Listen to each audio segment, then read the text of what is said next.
So former President Jimmy Carter has died at 100 years old yesterday after spending nearly 2 years in hospice care. And look, my condolences to the family, the friends, and the loved ones out there. However, let's talk about this legacy that he left behind, which I say loosely, of course.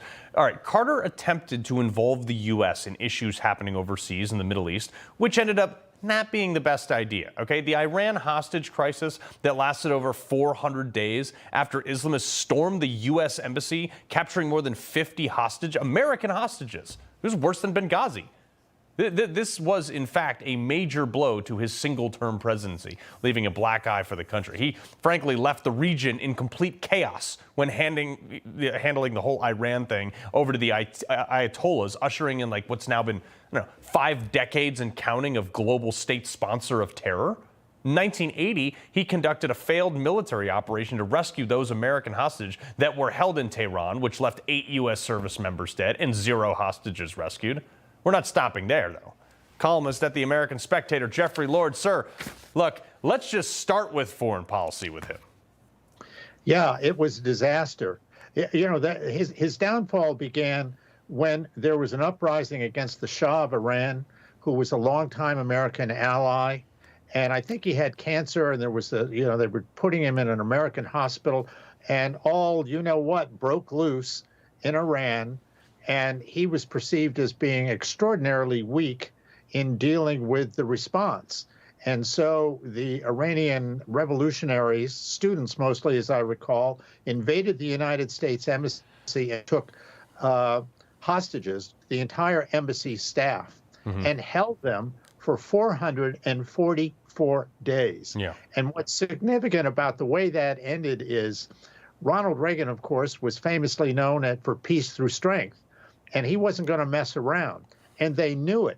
Yeah. And so the ballet that went on was Reagan is literally sworn into office, gives his inaugural address, goes inside for a lunch sponsored, the traditional lunch, right. Members of Congress, and he's handed a note. The hostages have now been freed. They're in free airspace, etc. Well, no wonder. Yeah, exactly. They were terrified of what he might do. Yeah, same thing with Trump. I mean, look, Carter also, like, his stance on Israel was not great. I mean, his 2006 book, Palestine, Peace, Not Apartheid, he accused Israel of being an apartheid state. In 2006, he was asked about, this is crazy. Like, let's look at what apartheid actually means. If we can throw up that definition real quick. A system or practice that separates people according to color, ethnicity, or caste. Like, Jeff, Israel's not apartheid. They just, if you believe in the extinction of Israel, they just don't want you there.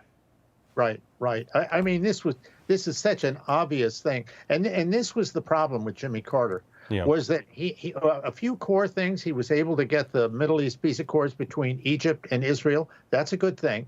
But his other ideas were so far off the track that it caused real problems in the Middle East that his successor, Ronald Reagan, had to deal with. Yeah, but I mean, look, Jimmy Carter sold the Panama Canal for the equivalent of a pack of gum, okay? He started the Department of Energy. He started the Department of Education. That's worked out real well for our schools. All right, he obviously, horrible stagflation. Like, what did Volcker, who came in with Ronald Reagan, they have to raise their interest rates to 18% to try to save the economy after Carter's term? I mean, this was crazy.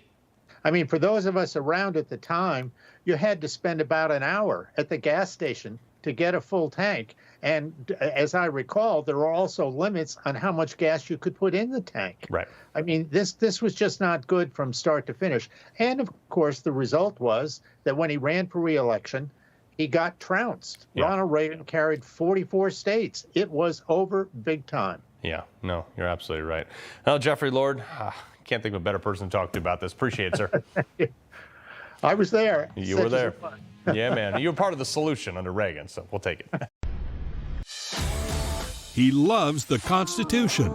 He fights for what's right. He hates the bad guys. He's a freedom warrior. He's your freedom warrior. Watch Carl Higbie every weekday on Newsmax.